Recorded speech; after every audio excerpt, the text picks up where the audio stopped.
اعوذ باللہ من الشیطان الرجیم بسم اللہ الرحمن الرحیم۔ پیارے بچوں، السلام علیکم ورحمۃ اللہ وبرکاتہ۔ میں ہوں آپ کا ٹیچر عبدالرشید بٹ، جپس گرج لنگیٹ اور کلش لنگیٹ سے۔ میرا کلاس ہے 8ویں جماعت کے لیے اور سبجیکٹ یعنی مضمون ہے اردو، اور عنوان جو اس سبق کا ہے وہ ہے میرا وطن۔ جو بچوں ہم نے کل پڑھا ہے اس نظم کو، تو آج ہم نے دیکھنا ہے کہ اس سبق کے حوالے سے کچھ سوالات جن کو ہم نے جواب دینا ہے۔ تو شروع کریں گے ان سوالات کے جوابات دیں گے ہم۔ تو پہلا سوال ہے بچوں اس میں، شاعر نے نظم میں کن کن پرندوں کا ذکر کیا ہے؟ کہ شاعر نے نظم میں، شاعر جو ہے جو ہم نے کل پڑھا ہے کہ اس نے اپنی نظم میں جس کا نام ہے میرا وطن، تو اس میں اس نے عکاسی کی ہے اپنے وطن کی کہ کیسی خوبصورت ہے میرا وطن۔ تو یہ جو شاعر ہے جس کا نام ہے شفیع الدین نیر، تو اس نے کن کن پرندوں کا ذکر کیا ہے اپنے اس نظم میں؟ تو وہ ہے چڑیا، طوطا، مینا، مور۔ تو جواب لکھیں گے ہم بچوں کی شاعر نے اپنے اس نظم میں، یعنی شاعر نے نظم میں کن کن پرندوں کا ذکر کیا ہے، جواب لکھیں گے اس طرح ہم لکھیں گے کہ شاعر نے اپنے اس نظم میں مندرجہ ذیل پرندوں کا ذکر کیا ہے، مثلاً چڑیا، طوطا، مینا، مور، کوئل، بلبل، قمری، چکور۔ تو یہ پرندے ہیں جن کا شاعر نے ذکر کیا ہے۔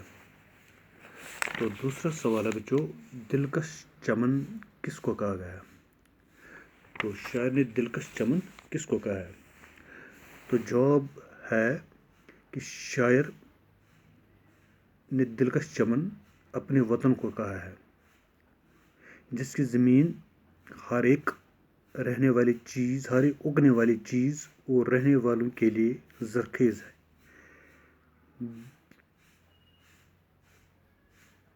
دلکش یعنی دل کو لبھانے والی، تو تبھی تو یہ وطن جو ہے دل کو لبھانے والی ہے، لبھانے والی یعنی دلکش اس کو کہا ہے۔ تو یعنی جو وطن ہے شاعر کا وطن، یہ دل کو لبھانے والی ہے۔ تو تیسرا سوال ہے بچوں، ہے فردوس کا اس چمن پر گما، اس مصرع سے کیا مراد ہے؟ ہے فردوس کا اس چمن پر گما، کس چمن پر؟ اس چمن پر جس میں شاعر رہتا ہے۔ تو کہتا ہے کہ شاعر کہتا ہے کہ مجھے لگتا ہے کہ شاید جنت کو بھی شک ہے، گما ہے کہ شاید زمین کا یہی ٹکڑا جنت ہے۔